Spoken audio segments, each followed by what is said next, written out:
Oh, Hi, my name is David Bain, and for my informative presentation, I will be going over Japanese culture. Have you ever wanted to travel to a different country but didn't know how or where to start? Perhaps the best thing to do is to figure out how that country's culture differs from your own. For example, Japanese culture. To become better introduced to the Japanese culture, we will discuss those three topics: communication, work in environment, and also economy.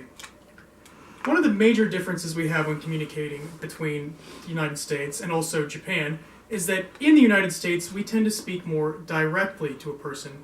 So if you or I were to have an issue, we would try to tend to do it face to face.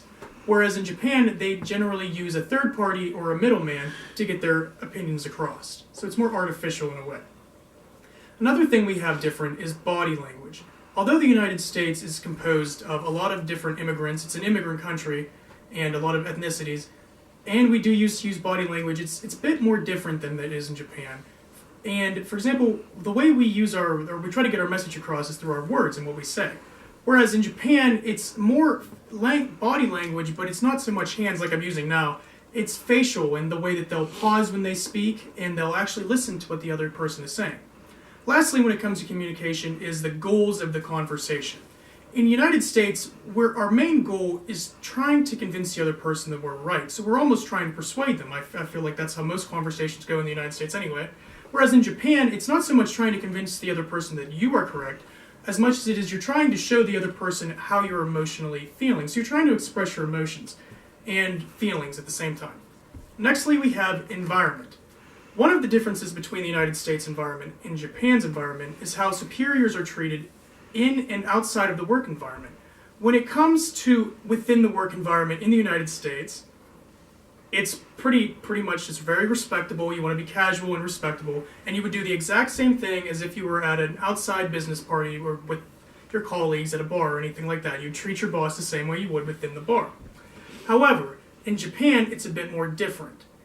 In Japan, they treat their work colleagues the same as we would in America, very respectable and very casual. However, outside of work, when they're at the bar, let's say they didn't like how the boss had treated a colleague that day and they were upset with the decision, but everybody was drinking, it would be fine for them, considering Japanese culture, for that person to call out the boss and say that he didn't like the decision. And the boss would respectfully understand that and wouldn't hold it against them the next day at work. They'd consider it completely fine because they were drinking at the bar. Another thing that is kind of interesting between the United States and Japan differences when it comes to working is how we're rewarded. It seems whenever you're rewarded or in the United States for doing a good job, you really want to get something that doesn't have anything related to do with the work. For example, how a bonus. You would want a bonus or a paid leave or something that you're away from the work but you know you did a good job at the same time. In Japan, it's a bit different. You don't exactly get a paid leave, and because it's such a social culture, what actually tends to happen is they will gather you and your colleagues and give them a vacation, an unpaid vacation for a week, and they'll send you and your colleagues to a destination and bring you back to work the very next day, or the very next week. Another thing that is different and kind of the same when it comes to the business environment is how women are treated. Although women percent-wise have been increasing when it comes to upper positions in America, there still seems to be a bit of a glass ceiling when it comes to CEO positions, and it seems like they are more or less reserved for men. In Japan, it's like that and a bit more. Women in Japan actually rank higher than men when it comes to standardized testing, and they actually outrank lots in many parts of the world, including the United States. That being said, women actually still have a less percent than in America to getting higher. Also, another issue when it comes to women in that work environment is that harassment. Things you would have in America that you would consider sexual harassment blatantly, you wouldn't consider that so much in Japan. And it just seems to be the culture. Finally, we have economics. One of the biggest differences we have, which everybody comes to mind, is, okay, what is Japan, or what's Japan's economics, or currency? And it's yen. Japanese have yen, whereas in America we have dollars. To get an idea of how much the yen is to the dollar, you would actually need 119 yen just to equal $1.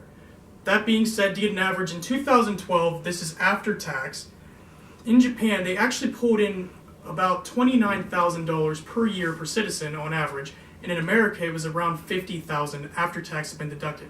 This can mainly be summed up mainly just because in Japan, the cost of living is so much higher than it is in America, and it's such a smaller area. Secondly, which is more interesting, is we have the drinking age.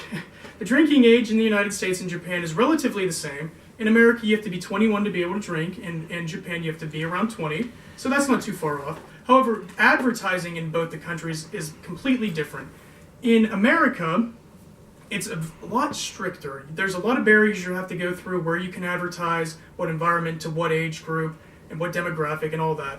Whereas in Japan, it's a lot more laxed. You actually can slide your ID in Japan, put in a few coins, and receive beer out of vending machines on any corner of the Japanese street, which I find pretty interesting. And lastly, we have locations when it comes to economics that you can visit or would want to visit if you ever traveled there. A lot of people always think of Mount Fuji. It's one of the most popular mountains that everybody knows about, and it's very beautiful. However, something that a lot of people don't know is one of the darker sides of it, and that it's actually a lot of the college-age students to the middle 30s actually go to Mount Fuji per year and commit suicide, and a lot of people don't know that. So to bring it on a more upbeat of places to visit, they actually have a ceremony called Hanami, which translated means flower viewing. And every 1st of February in Okinawa, the Japanese culture, or the citizens in local areas, will come together and socialize, and they'll actually bring tea, and they'll watch the blooming of the cherry blossoms at that time of year in that specific location. And if you ever are on Instagram or any of that time of year, you'll see pictures of people around and all that. And in conclusion, hopefully after hearing this, you'll have a better understanding about the Japanese culture, as well as a few interesting locations to visit if you ever happen to be in that area. Behind me, you'll see, this is my visual aid. If you can see it, it's kind of there. It's Japan's map, and here is my audience.